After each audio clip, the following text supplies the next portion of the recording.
Puri police और जिला प्रशासन मिलित चढ़ऊ 87 गैस सिलिंडर जबत। गत किछि दिन धरी पुरी रे लुचाछपारे चली गैस सिलिंडर कलाबजारी। पुरी भुवनेश्वर जातीय राजपथर बाटमंगला मंदिर निकट में चढ़ाऊ कर 87 गैस सिलिंडर जबत कर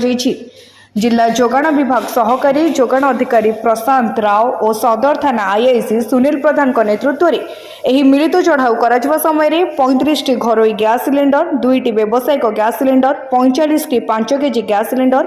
गोटे 4 केजी सिलिंडर और 4टी 2 केजी सिलिंडर जबत कर